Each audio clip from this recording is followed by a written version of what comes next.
Assalamualaikum warahmatullahi wabarakatuh. Sobat Tani, sehat selalu, sukses terus buat kita semua. Oke teman-teman, di video kali ini saya akan coba bahas seputar usaha di bidang peternakan ya. Nah, yang sebelumnya saya membahas seputar budidaya pisang. Nah, untuk video saat ini mungkin kedepannya juga ya saya akan bahas seputar usaha di bidang peternakan, yang dimana sebelum saya berbudidaya pisang itu saya itu peternak dulu teman-teman ya, kurang lebih ada sekitar 3 tahunan lah, dan alhamdulillah sekarang masih berjalan ya untuk usaha peternakannya itu. Nah, perlu diketahui ya teman-teman, buat teman-teman yang masih pemula yang mau mencoba usaha di bidang peternakan, yang perlu teman-teman ketahui itu usaha di bidang ternak ya, itu tidak semudah yang kita bayangkan. Jadi tidak cukup bermodalkan lahan, kemudian bikin kandang, terus beli domba, kasih pakan, kemudian dirawat dombanya, kemudian kita jual. Nah, mungkin secara garis besarnya itu mungkin seperti itu ya, namun tidak sesimpel itu teman-teman. Jadi dibalik semua itu ada proses-proses yang harus kita lewati, baik itu dari segi pakan ya, dari segi perawatan, pembuatan kandang, kemudian menentukan lokasi lahan. Kita tuh harus benar-benar tahu ya, harus istilah tuh harus matang lah perhitungannya itu. Nah, buat teman-teman yang baru bergabung nih, mohon bantuannya untuk mengklik tombol subscribe dan like-nya supaya channel ini bisa terus berkembang dan bisa mencapai 1000 subscriber. Oke, untuk selanjutnya ya, jadi buat teman-teman yang masih pemula atau mau beternak ya, memulai usaha ternak itu jangan ngedon ya. Kalau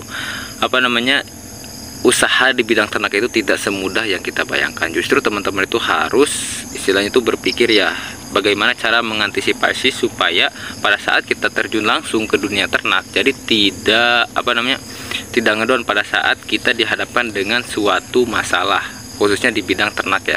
Nah, oke, untuk selanjutnya nih teman-teman, ada sisi positif dari beternak domba. Ini yang menurut saya alamin ya selama beternak.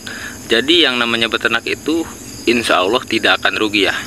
Kalau misalkan yang pertama, domba kita itu enggak mati, yang kedua, domba kita itu enggak sakit, yang ketiga, domba kita itu enggak kurus, yang keempat, domba kita itu enggak dicuri, dan yang kelima,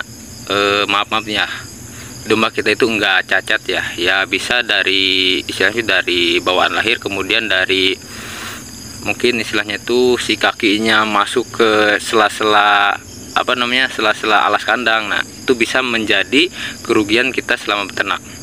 Mungkin kalau misalkan dari segi pakan ya, yang saya alami itu tidak rugi, karena pakan domba itu selama kita punya lahan ataupun nggak punya lahan sekalipun ya, insya Allah nggak akan rugi teman-teman, karena pakannya itu gratis. Oke, kemudian yang saya bahas ini ya mungkin sangat dasar sekali teman-teman, sangat dasar sekali. Maksud dasar di sini tuh jadi tidak terlalu dalam lah pembahasannya itu. Mungkin di next video saya akan coba bahas mengenai cara pemberian pakan, dan itu pemberian pakan pun istilahnya itu meluas teman-teman. Dari segi pemberian pakan yang bagus seperti apa, yang aman buat domba itu, pakan yang seperti apa ya, supaya domba kita itu sehat dan juga tidak sakit tentunya ya. Oke, buat teman-teman yang mau memulai usaha di bidang ternak, saya saranin untuk memulai dengan skala kecil terlebih dahulu teman-teman. Karena kalau misalkan kita memulai dengan skala besar, di samping kita itu masih ngarit manual ya, kemudian kita itu bekerja, mungkin itu akan sangat kerepotan ya. Kita akan sangat kerepotan dalam mencari pakan. Meskipun kita punya bank pakan, kalau misalkan notabene kita bekerja ya istilahnya itu kita akan tetap kerepotan ya, karena kita tuh harus bisa membagi waktu untuk bekerja kemudian mencari pakan. Jadi saya saranin buat teman-teman yang masih pemula atau misalkan pekerja, saya saranin untuk beternak itu di bawah 30 ekoran lah. Kecuali kalau misalkan pakai pakan fermentasi ya. Kalau misalkan pakai pakan fermentasi ya, mau skala besar pun ya tidak masalah. Yang penting teman-teman bisa memanage dari segi pengeluarannya gitu buat pekerja. Kemudian dari lahannya kita juga harus menentukan ya berapa lokasi lahan yang harus kita siapkan untuk dengan skala domba yang istilahnya itu di atas 30 ekoran lah.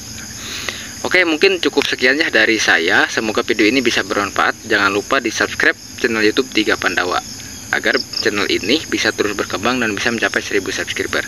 Sekian dari saya. Assalamualaikum warahmatullahi wabarakatuh.